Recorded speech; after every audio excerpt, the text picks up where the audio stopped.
Halo semua, perkenalkan nama saya Marsadi Anggi dari Prodi Sistem Komputer.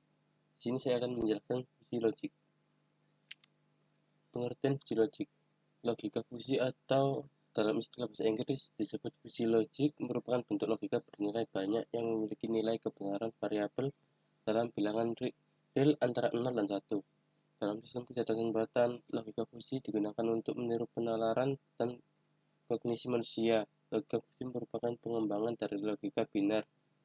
Logika biner hanya memiliki dua nilai kebenaran, yakni 0 atau 1. Logika fungsi memasukkan 0 dan 1 sebagai nilai kebenaran ekstrim tetapi dengan berbagai tingkat kebenaran menengah. Logika fungsi dikembangkan berdasarkan bahasa manusia. Tujuannya untuk menjembatani bahasa mesin yang persis dengan bahasa manusia yang menekankan pada makna atau arti. Logika fungsi umumnya diterapkan pada masalah-masalah yang mengandung unsur ketidakpastian, ketidaktepatan. Sejarah fungsi logik.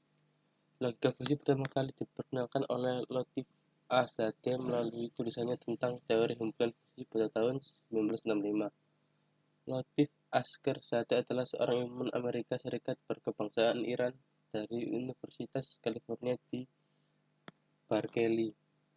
Meskipun logika fungsi dikembangkan di Amerika, namun metode ini lebih populer dan banyak diaplikasikan secara luas oleh praktisi Jepang dengan mengadaptasikannya ke bidang kendali hingga intelijensi buatan. Produk elektronik buatan Jepang yang banyak dijual seperti mesin cuci, AC, dan lain-lain juga menerapkan prinsip logika fungsi. Kelebihan dan kekurangan logika fungsi. Kelebihan: sistem yang dibangun dengan logika fungsi dapat bekerja dengan berbagai jenis input, baik yang tidak presisi, terdistorsi, maupun mengandung informasi yang noisy. Rancangan sistem logika fungsi cukup mudah dan dapat dimengerti. Logika fungsi hadir dengan konsep matematika dari teori himpunan dan penalarannya cukup sederhana. Dapat memberikan solusi yang sangat efisien untuk masalah kompleks di semua bidang kehidupan karena menyerupai penalaran dan pengambilan keputusan manusia. Logika fungsi dapat dikodekan menggunakan lebih sedikit data sehingga tidak menempati ruangan memori yang besar. Algoritma ini fleksibel dan aturannya dapat dimodifikasi. Kekurangan logika fungsi. Keakuratan sistem dapat terganggu karena sebagian besar sistem bekerja pada data dan input yang tidak akurat. Tidak ada pendekatan sistematis tunggal untuk memecahkan masalah menggunakan logika fungsi. Akibatnya banyak solusi muncul untuk masalah tertentu yang bisa menyebabkan kebingungan. Kelemahan utama dari sistem kontrol logika fungsi adalah bahwa algoritma ini sebenarnya bergantung pada pengetahuan dan keahlian manusia. Kita harus memperbarui aturan sistem kontrol logika fungsi secara teratur. Algoritma ini tidak dapat mengenali pembelajaran mesin atau jaringan saraf. Algoritma memerlukan banyak pengujian untuk validasi dan verifikasi. Komponen fisiologik.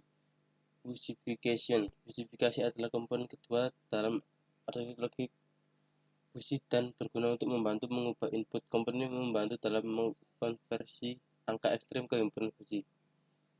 Inference engine. Komponen ini membantu dalam menentukan tingkat kecocokan antara input fungsi dan aturan fungsi.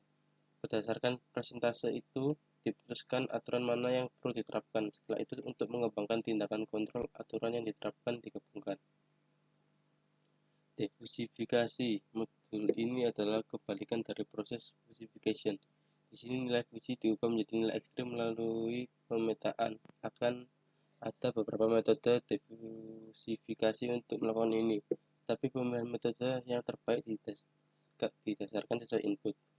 Metode yang digunakan untuk defusifikasi yakni metode rata-rata dan metode di tengah yang digunakan untuk membantu pengambilan keputusan yang tepat. Kegunaan dan penerapan logika fungsi. Penerapan logika fungsi tersebar di beberapa bidang, diantaranya adalah bagian berikut: medis, mengontrol tekanan arteri saat memberikan anestesi kepada pasien, digunakan dalam radiologi, diagnostik, dan sistem pendukung diagnostik, diagnosis kanker prostat dan diabetes. Sistem transportasi, menangani operasi kereta bawah tanah, mengontrol jadwal kereta, mengerem dan menghentikan kendaraan berdasarkan parameter seperti kecepatan mobil, akselerasi, dan kecepatan roda. Pertahanan, menemukan dan mengenali target di bawah air, mendukung pengambilan keputusan angkatan laut, menggunakan gambar inframerah thermal untuk pengenalan target, digunakan untuk mengontrol pencegat hypervelocity.